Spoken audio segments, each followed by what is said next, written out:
جموں آ کے رس کر دے یا رسول اللہ رب جلال نے میں مال بڑا دیتا ہے جائیداد بڑی ہے کوٹھیاں بڑیاں نے سواریاں بڑیاں نے یا رسول اللہ مینوں یہ دسو میں مسیتہ بنا لواں مینوں یہ دسو میں نلکے لوا دواں کیونکہ اسی مولویاں نے بھی یہی کام رکھیا ہے مسیتہ بنا لو نلکے لوا لو فلانے کام کر لو پر یہ نہیں دسیا کہ جڑی فرض ہے پہلے وہ کرو پھر بقیہ سارے کرو کہ سارے قبول ہو جان گے سارے قبول ہو جان گے یہ سارے کم بعد چلیں جڑا کم پہلے ہے نا پہلے وہ فرض ادا کرو اگر جن نے فرض ادا نہ کیتا وہ لکھاں نفلی صدقے کر لوے لکھاں مسیتہ بنا لوے لکھاں مدرسے سے پیسے دے لوے کسے کام نہیں آنے جنی دیر تکر فرض راضی نہ ہوئے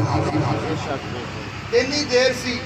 کریم آقا علیہ السلام نے خاموشی اختیار کی تھی کہ رب ذوالجلال نے قرآن نازل کر چھڑیا رب نے قرآن نازل کیتا تو فرمایا جبریل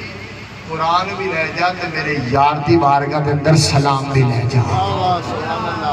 میرے تیرے کریم آقا علیہ السلام دے غلاموں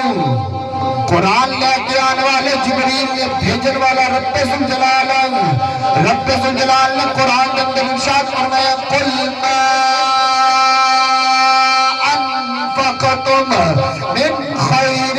فللوالدین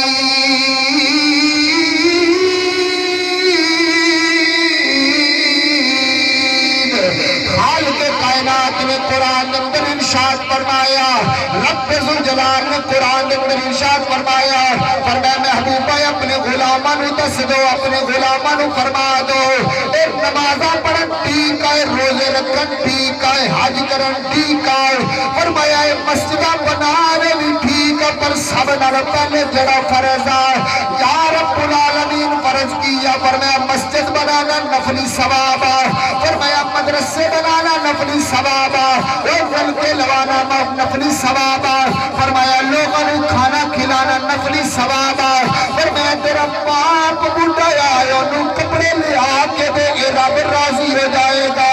فرمایا رب دی بارگاہ دے اندر اے مال بڑائی طاقت پسند ہے رب نے فرمایا قل ما